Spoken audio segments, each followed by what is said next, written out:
Happy holidays to the multiverse, everybody. Reel Geeks here. We're checking out Spider-Man Into the Spiderverse. And my God.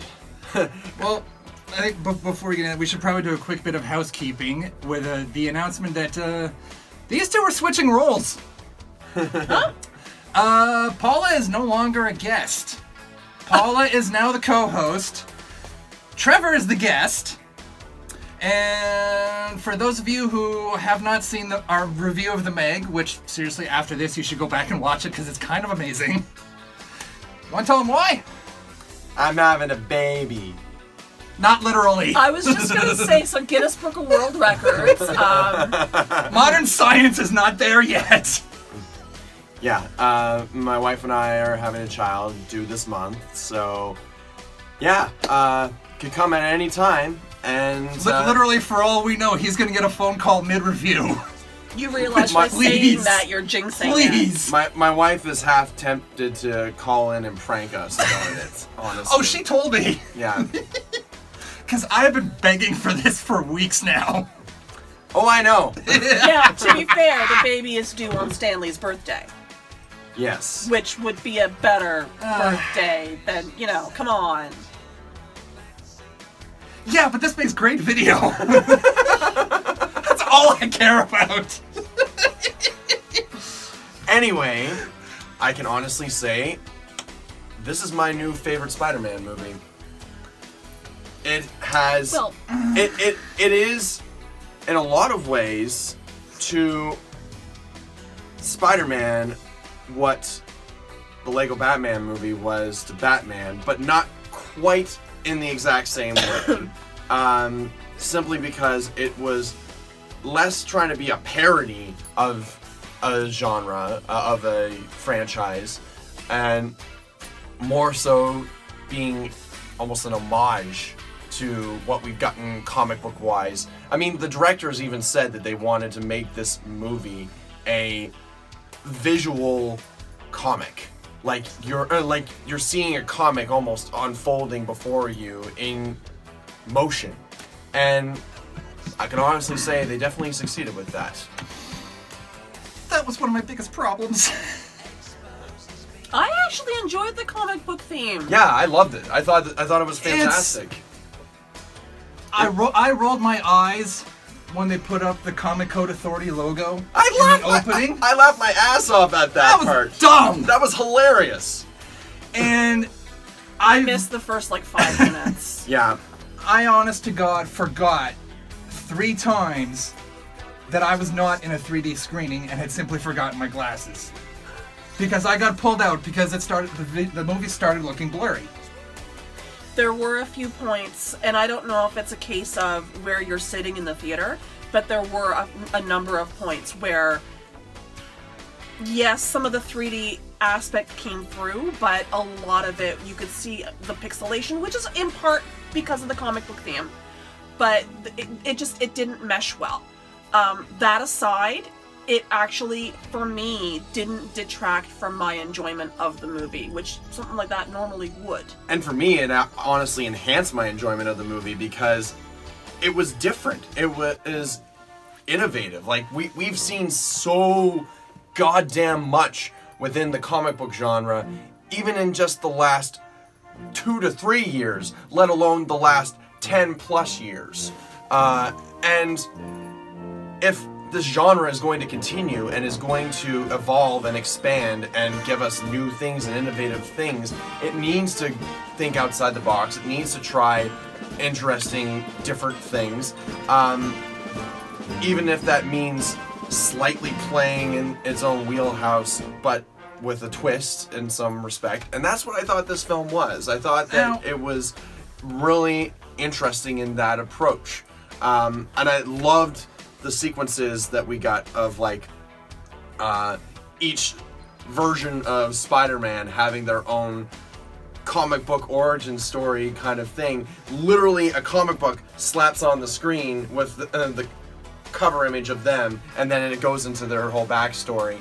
I flashed to Suicide Squad every time they did that. But I mean, it wasn't done the same way. Because Suicide Squad But- was done more like a video game intro. Yeah, but it was still that the movie comes to a complete halt so that they can tell you the origin of this character and then picks back up again. But when you're dealing with multiple versions of Spider-Man with their own backstories, Can I just interject and say spider character or something? Because they're not all men. That's and they're fair. not all human. That's fair. That's totally fair.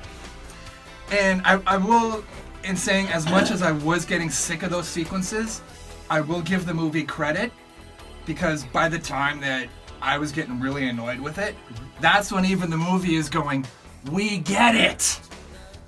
Now, I haven't been exposed to Gwen Stacy's version. I haven't been exposed to a lot of these different characters. And so for me, that was helpful. And you're definitely in the majority in that regard, because having something in there for them to just even just the little thing that they did in this movie of that, honestly, helps the average moviegoer, because they're going to be like, okay, this is what I really need to know about this character. Great, cool.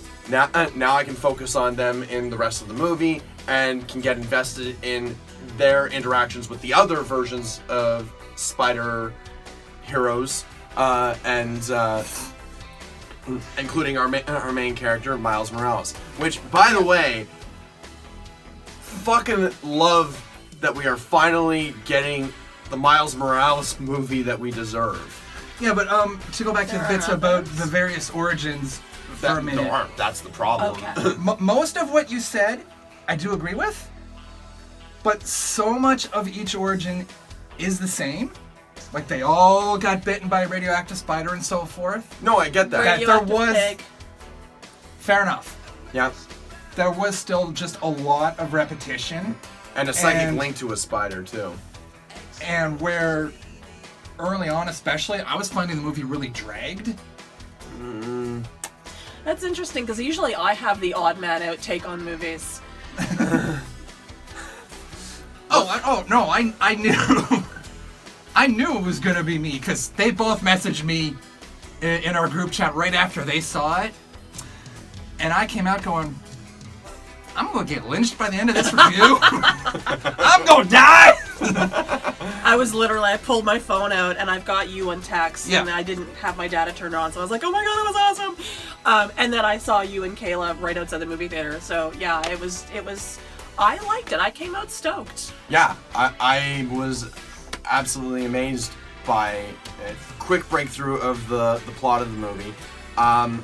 We are in the Miles Morales universe, comic book universe, and everything is similar to what we have seen with Spider-Man's origins and whatnot, but different.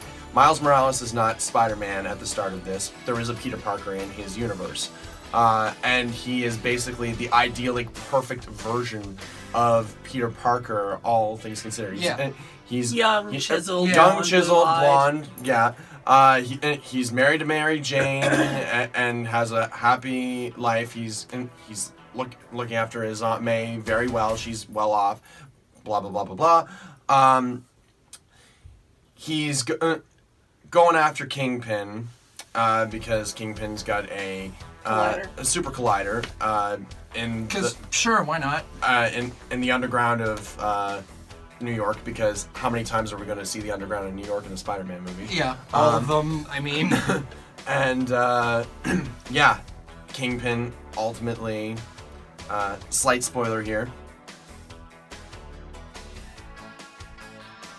ultimately kills this universe's Peter Parker.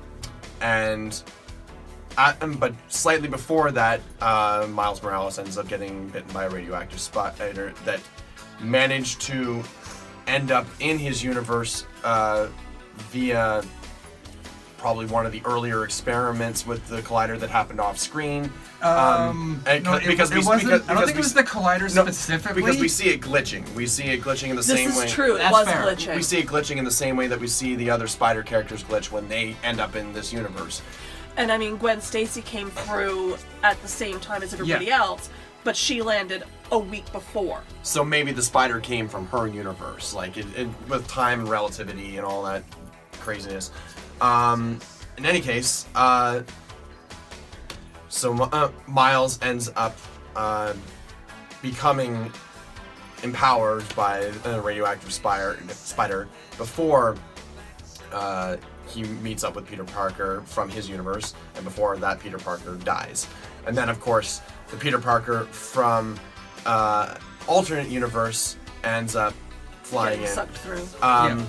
They seem to be implying that he is a version of Peter Parker from potentially one of the movie universes. I can actually tell you exactly what he is. He's a mix of the 3 cinematic Spider-Man, and I think they pulled from 1 or 2 other places.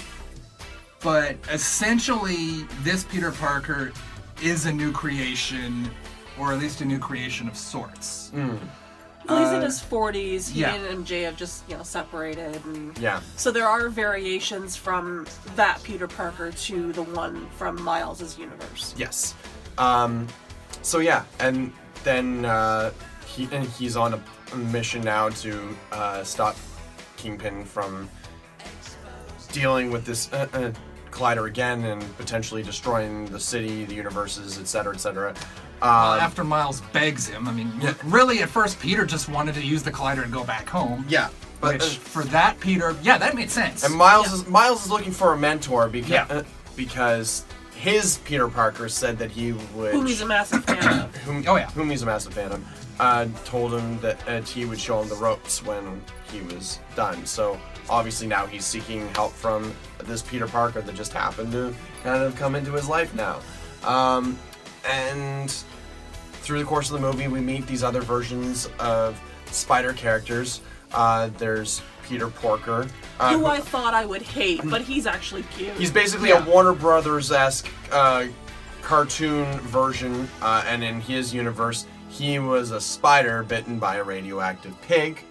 And then there's Spider Noir, who's set in the 1930s. He's very kind of that sort of noir-esque detective kind of story sort of thing. Black and white, very black no white colors. Exactly. Befuddled by a Rubik's Not Cube. used enough in the movie. And I'm so happy that they cast Nicolas Cage. That I will give them credit for too. That should have been either Nicolas Cage or the same voice actor from the video games. One of the two. Yeah. So I'm perfectly happy that they went with Nicolas Cage. And then we got a version from a anime style universe. From the future, from 3131. And she's psychically linked to a spider and who is inhabiting a robot suit. And then there is Gwen Stacy, of course. Spider-Gwen. Spider-Woman in her universe. But yeah. All in all, throughout the whole film, Miles is basically trying to come into his own as he's discovering these powers, as he is trying to learn from all these other Spider characters, while at the same time figuring out who he is and where he fits in all of this. And honestly, that whole kind of coming of age sort of element to it, I really dug. Where do we start?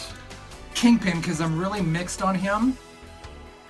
I think Liev Schreiber was pretty much unrecognizable voicing the Kingpin. Absolutely. He did a great job. Yeah.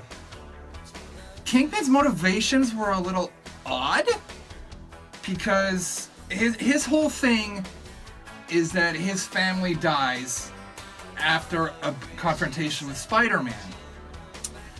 So I could understand him blaming Spider-Man for that. I could understand him having a vendetta. Deciding to fund and build a super collider under New York to pull your lost family members from another dimension. Yeah, but that came off a little odd. This is Fisk. Now, my exposure to Fisk is through the TV series. Mm-hmm. So it would be Philip D'Onofrio, who's, playing that character. Yeah.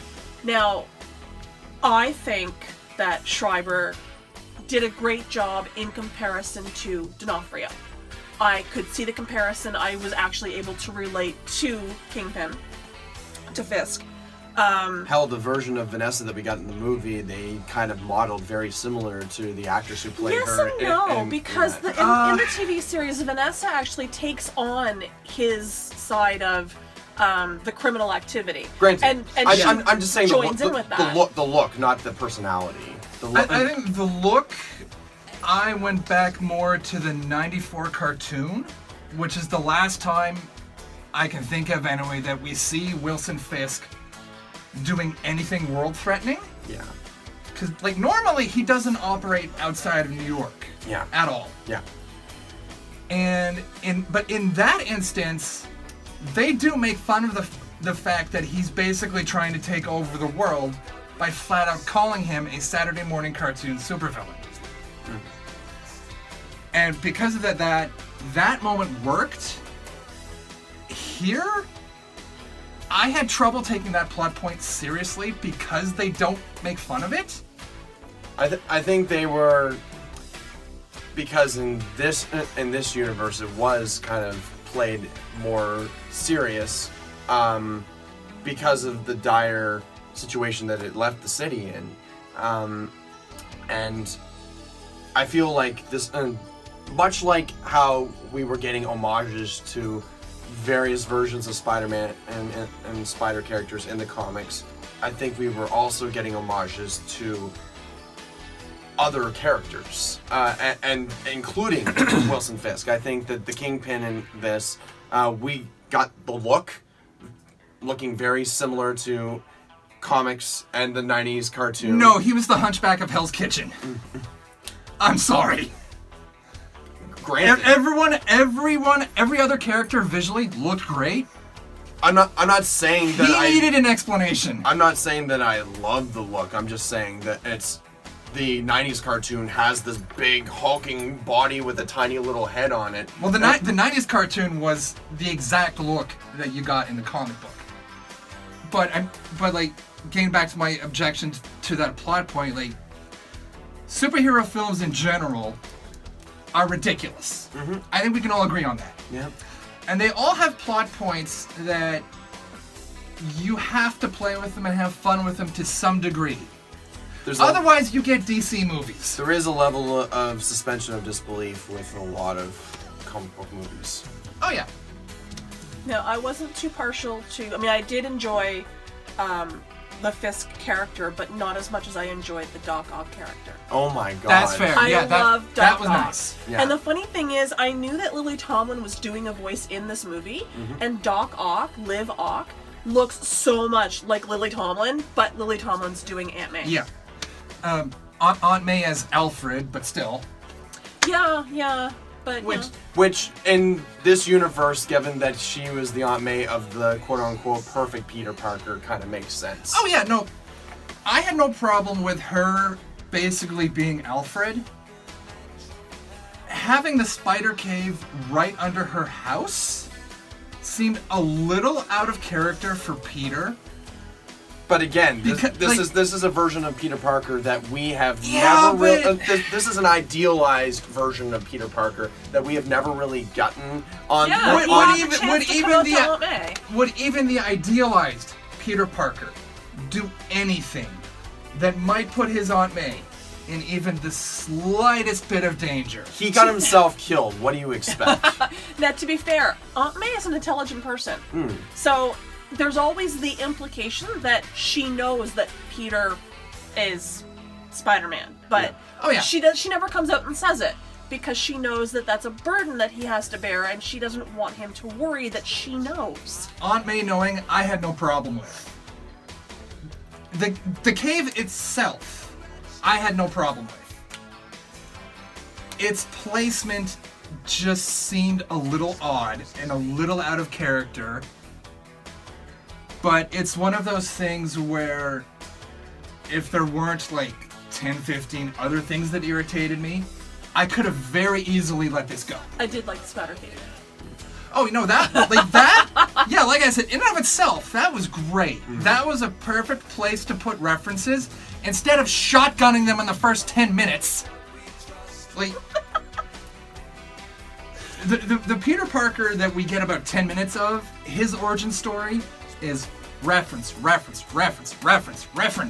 And that's because in his universe, he is commercialized. He is commodified because everybody loves him, and he is so well beloved by everybody. And that I'm fine with, but in terms of execution, it was so fast that it kind of came off as just to put the reference in. But I will say, like I said, Act 1, I was bored out of my mind, but as the movie picked up, I will give them credit. They did win me over. Spider-Man Noir and Penny Parker were not used enough. I mean, granted, but I think at the same time, it's a scenario of when you have that many versions of Spider characters on screen, as much as it would be great to have a well-balanced focus on all of them, this is our first time seeing all of them in movie. And we have seen a large ensemble of cast balanced well on screen before in superhero movies, but also consider the fact that they took their time and built that up over the course of And that was my multiple issue movies. with Suicide Squad. It was like all of these characters that have depth in their own stories, and you're trying to squeeze all of those stories into less than 2 hours of film time. Spider-Man Into the Spider-Verse had the potential, and some of the characters are a little light. Yeah. Like I said, visually, this is not God's gift to animation that Sony is desperately trying to convince everyone it is. I'm sorry, it's not. That being said, for what the movie is, I thought that the animation style fit the tone of the movie, and I really appreciated that. And it was different, and it was unique, and somewhat innovative. Oh no, like there were moments where visually the comic book style does not work on a moving image at all. And then there's other there moments were that other are moments, breathtaking. like the first time we see Miles' spider sense kick in, and you have the actual text behind him. Yeah. That was a great way to make his Spider-Man different from Peter's. I'm happy that, like, this is the first movie that I've been a part of a review on that I actually enjoyed. Like, I got out there, I was squealing, I jumped on Facebook, and I was like, Spider-Man Into the Verse, you know, go see it, go do it, because it's funny. And yeah, it's a Marvel movie state at the end. I love the post-credits scene. Oh my god, that was hysterical. There was the placard where they were thanking the creators of Spider-Man for what they've done. Which oh my god. That was beautiful. That was beautiful. that brought a tear to the eye. I teared it up. Oh my god. And I mean, even Stanley, the cameo. Yes, the Stanley his cameo first was great. line. His first line. And these are the first words that we have heard from Stan Lee after he passed. I'm really gonna miss that guy. I was sitting in the theater going, you bastards. Yeah. And then there was the bit about, you know, can I return the suit if it fits? Oh, they always fit in time. I mean, and then it pans to no returns. No returns. And Stan's just there like, hey, you ain't bringing it back. No, the cameo was great. The bit with the quote about anyone who steps up to help just because that was beautiful. Yep. That was great. That's when I should have left the theater. Yeah, because the actual end animated part was a little but okay. Here's the thing. Like I said, I didn't like the movie at all at first. It did win me over. By the end of the movie, I was in a good place. We had that message of anyone can be Spider-Man, anyone can be a hero that, granted, we already heard in the Dark Knight trilogy, but let's be honest, it's about time we brought it back. It was all good. Got to the mid-credits, that little placard, like I said, beautiful moment. I was in a good place. made the mistake of staying to the end. And I kind of knew what was coming because I just happened to be on my phone looking at IMDb, where they do spoil the fact that it's Spider-Man 2099 and the 1967 Spider-Man. So it comes up, and the sequence was just Spider-Man 29. Looks great. Looks like they're maybe setting up a time travel story of some sort for a sequel, which, cool. And then he goes back to 1967. And this $90 million movie that took several years to animate and has been going on and on about how beautiful the animation is, about how so help them, they are going to get the Oscar for Best Animated Film. How they've invented this completely unique animation process that they are trying to patent. And Sony has the nerve to end this movie with an animation student's term project. Fuck you! That was inexcusable garbage! I get that you can't have the same voice actors from the 67 Spider-Man. That's fine. You could have put a little effort into it. Just a tiny little bit. Yeah. Spidey didn't look right. You do not end a major motion picture with a YouTube video. I'm half convinced that they screened this thing for the executives at Sony and said, I swear, an executive actually said, we can't release this. This is too good. We need to screw this up somehow. Because Sony cannot goddamn help themselves. I think that pretty much sums up our thoughts for the most part, minus ratings. Mike, you go first. This is a 3. It doesn't start off well, but like I said, it picked up. It won me over. I was in a good place by the end of the movie. And then that stinger came, and my goodwill went...